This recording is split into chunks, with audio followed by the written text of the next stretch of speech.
Hey, a Flimsy Lunch Tray back with a Friday edition video, and today we're going to be featuring the American Tier 5 U.S. destroyer, the Nicholas. She is definitely a good boat for the tier, so we're going to find ourselves on Trident and Domination mode. Since I am featuring the ship today on a Friday, that means we are going to be I will be doing a upgrade and commander build video for the Nicholas and giving my recommendations in tomorrow's video where we'll look over the Nicholas. So I have a 10-point bread and butter build on the Nicholas right now, being preventive maintenance, preventive maintenance, last stand, survivability expert, and concealment expert. If that's the names of them right now, I think I got that one right. As you can see with the matchmaking, we have, we have one carrier on each team, and I'm divisioned up with clan commander Doombeagle and another clanmate, Forgotten Void. And myself and Doom, are pushing into Bravo. Because when you're at the lower tier, it's not always the best to go towards center, but there's no radar. We don't have any radar in the game. Sometimes you can get bottom tiered, where like maybe you're tier 5 and there's a tier 7 Atlanta. But we don't have to worry about radar, just enemy destroyers. So the Nicholas has, it's a 5.8 concealment when you're taking some expert and have camouflage on. So I'm purposely dropping behind Doom, who's in Kamikaze. He has like a 5.4. So that's a good way to utilize when you're divisioning or just there's another destroyer around. So we have a destroyer who's just telegraphed his location to us quite clearly, and just smoking up and stepping onto the cap. We did get a glimpse to see what destroyer it was. Now the thing with the Nicholas, she has a decently good gun reload, and her torpedoes, she's got 4 triple racks. She's got 2 on port side, 2 on starboard, with a pretty good reload time as well. I have to see when I dump the next torpedo set. I think maybe it's just under a minute or it's over a minute. I don't remember right now. So that's good, but the torpedoes are 5.5 kilometer range, which means you're not going to be stealth torping unless you're torping an opponent coming towards you as you're running away, or you utilize an island or smoke screen as an example. So I'm just parked here in the center of the cap. I was still flipping it. I'm wondering if this Aoba is going to dive the smoke or he's going to juke and go behind the island last minute. So now we'll get a look at the torpedo tube reload time when I dump these. Yeah, so a minute 6. Yeah, looks like a minute 6. And yep, that just happened. So not that the torpedoes aren't going to hit anything now. So that's a good thing not to be just zoomed in the whole time. I wasn't communicating with Doom what I was doing there. But we do, of course, with the American destroyers, you get the American smoke. They last for 2 minutes, 30-second their action time is 30 seconds, duration is 2 minutes. So we're going to smoke up. The Koenig has his guns facing this way, so I don't want to be accidentally surprised, and he gets a good HE salvo off onto me. Then Doom tells me that we have the Vastaras towards the rear. So I'm immediately going to switch my guns to the destroyers, because when you're in this type of situation, I could probably farm more damage on the Koenig, but it's more important to take out the enemy destroyer. So I told him I had smoke up, so hopefully he's going to dive into my smoke screen. Yeah, so he'll be able to go dark. So the Vastaras, you can see with the smoke screen, his engine exhaust. Oh.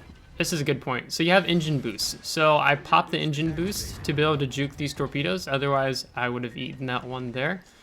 So that is a good thing with the Nicholas. When you need that extra oomph. It's typical you have engine boost on most all-American destroyers. There may be some variation. I don't think it has engine boost since you get the defensive AA and the heal. Oh, those torpedoes were not meant for you. Are you gonna eat 2? Yes. So that's gonna bring him down. So I'm kind of holding my shot for right now. seeing what he's up to. He just fired. Yeah, we're going to just stay dark. Maybe I can use the island. Okay, there we go. So unfortunately, Doom has eaten a torpedo. The Oba is almost dead, so I just want to go ahead and polish him off. Yep, so it's going to end him. And then there's the Vastaraz. So he's reversing, so we get to just lead him slightly from behind. And it's important too when you're, especially with American destroyers in general, but since your smoke has that, it has a 2-minute cooldown time too, or I don't actually remember, it's something around 2 minutes, that you position yourself where you don't just charge in after you use the smoke and then all of a sudden you're like, oh, I need to go dark, and you can't because your smoke's still on cooldown. So you have to keep that in mind in how you play. You don't want to play necessarily aggressively right after you've used the smoke screen until it's back up in case you need to go dark. So just keep that in mind. So I turned out this way because the Vastaraz, I'm assuming, has torped where I was coming since I was more nose in. So we've got our timer, so we're going to be going dark in 5 seconds.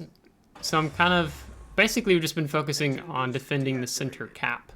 You can see neither of the caps, A or C, have been taken at this point yet.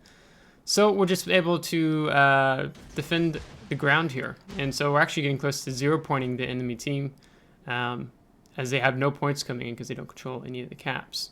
Now I'm interested to see where this Jaguar, it's a Pan-Asian destroyer, where he's going to go. He's got deep water torps, so I don't have to worry about being torpedoed by him. I think we've forced the Vastaraz off for now. So I'm heading towards these two islands, the gap in the 2 islands here. And we detect him. Let's see. He's turning. There's a good. Get some defended ribbons. Deny them the cap. And that's really, I think, when it comes to the destroyers in general in World of Warships, I feel like you get the most out of them when you have them as a 10-point build, when you have the concealment expert. Because when I was playing these games, I noticed that there was a good number of destroyers on the opposing team who did not have concealment expert. For example, I went up against a Nicholas, and so his concealment without concealment expert is over 6 kilometers, as I'm just blowing my horn because I want to kill the Jaguar. I've seen other, Fubuki, other ships that should out-detect me. Like, they should detect me before I detect them. Just being able to light them up first. So, really, it's going to be kind of a frustrating experience if you do not go for a 10-point build when you step into randoms, at least. You can utilize Elite Commander XP as well if you want to have to get up to a 10-point build. So that's kind of my thing now. I really don't like playing low-tier destroyers, or high-tier destroyers for that matter, unless I have a 10-point commander. So I moved a 10-point commander I had, I think, in the reserves to the Nicholas for this. So you can see I've got the AA off, as typical. When I'm running around, I don't really want to draw attention. Now the Nicholas does have a 5.8 kilometer AA range. Doesn't look like, I didn't shoot down any planes. There's no plane damage. So the carrier has been busy with other people. Now here, I'm switching between the Pensacola and the, was it the Congo? Yeah, I'm switching between the 2 of them, and you can see I'm just racking in these defended ribbons. I'm still denying them a cap, but also with doing this, you get a lot of more experience for having defended ribbons. So the Congo just blind fired us. We were kind of sitting still. That was my bad. I was kind of looking at him when he was detected to see if he might do something like that. And then we're going to utilize something really smart here. So I can see the Congo's guns are facing forward. I fired a few times, and then I'm just going to go dark. I want him to think I'm on that side of the smoke screen. And I'm going to move up this way because we're about to do a torpedo run on him. So got the engine boost. And his rear turrets are also facing off his right side. Not my side, that is. So then, because the turret traverse is so terrible at low tier, I'm able to just pop out a smoke screen, catch him off guard. And we're going to dump our short-range torpedoes into his side. And that's actually going to 0-point the enemy team. little sound effect for you. And then that's going to take us into post-battle results. So a pretty quick game. A lot of the games I had in Nicholas, they were pretty quick, so I was actually trying to figure out which one I wanted to feature, but I felt like this one showed a few things off quite well. So over 240,000 credits, 3,179 experience, 199 free experience, and a devastating strike right at the end with 76,827 damage. 7 torpedo hits, 2 destroyed, 1 set on fire, and 26 defended ribbons. So that's actually going to contribute to a higher base XP score in addition to the solo cap that we got for contesting Bravo, meaning we get 1,884 base experience and topping the team. So all in all, we had a strong team.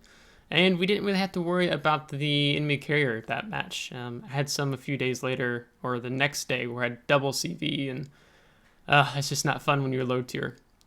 So you can see most damage is done to the Congo. And you got some on the Oba there with those 2 torps, and then the Vostras. I've got him to a certain extent. Jaguar made it away, unfortunately. And with premium account, you can see the difference between what credits we did earn versus if we didn't have premium, what we didn't earn, and as well as experience difference as well. So I hope you appreciate this rather shorter than normal video today. As I said, we will be doing an upgrading commander build look at the tier 5 Nicholas tomorrow.